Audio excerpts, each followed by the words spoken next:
मैं अपना पुत्र पढ़ावना है। 76 सालों च पाकिस्तान च कोई भी हुकूमत आई है ना, उन्होंने आवाम लई कुछ नहीं किया।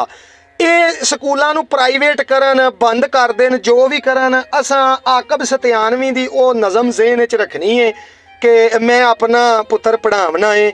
मैं आखिया अपने चौधरी नूं, साईं सुनिया है नाल दी बस्ती विच सरकारी मकतब खुला है, जिथे पढ़ते ने बाल गरीबां दे, जिथे मुफ्त किताबां ढेंदियां हैं, कोई फीस पढ़ाई दी नहीं लगती। मैं सुनिया है इलम खजाना है, ये इलम है चानन अखियां दा, 7 पीढ़ियां मेरियां हंडियां हैं सरकार दी ताबेदारी विच। इहो मंगना अजर गुलामी दा, सदियां दियां अन्नियां अखियां विच मैं इलम दा सुरमा पावना है।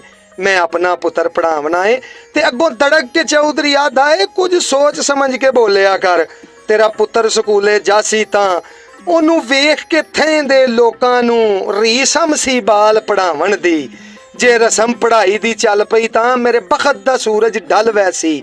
मेरे माल दे पट्ठे क्या करने, मेरे कौन नवासी कुत्तियां नू, मैनू हुक्का कौन बखा दे सी। मेरे बाल शिकार तो हटसन तां लड़ कौन मरे सी गड्डियां ते। ओदे सुन के बोल हकारत दे, चुप करके घर नू रलक पियम। तेरे अवस दा सावन अखियां दा, सारी रात सुचेंदियां गुजर गई कि मेरा पुत्र नाजक फुल्लां तो नहीं अग रख सकदा डफे ते, नहीं गरम हवेजा चा सकदा। इहो सोच सुचेंदियां अख लग गई। हिक वेखिया मंजर ख्वाब दे विच कि मेरे पुत्र दी कंड ते बस्ता है, ओदे हथ विच हार है फुल्लां दा, ते उतां अड्डियां चा के गल मेरे ओ हार पवावना चाहंदा है। अजे अख दा ख्वाब अधूरा हा, उदों घर दा कुंडा खड़क पिया। मैं पुछया कौन है, की आदा है? अगू बोले आ मुंशी चौधरी दा, ओ तेनू चौधरी साहब सदेंदे हैं। मैं आखिया आखी चौधरी नू ओ मैनू ना फरमानी माफ करे, ते मेरे पैरी लज दियां बेड़ियां हैं। मेरे आकब हथ मफलूज ता नहीं, मैं अज ला ढिड चों ढो लईए।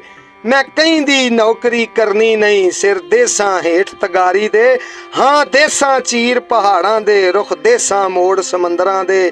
ते वंज आखी अपने चौधरी नू सिखे अटकल आप पखावण दी, या हुक्का पीना छोड़ देवे।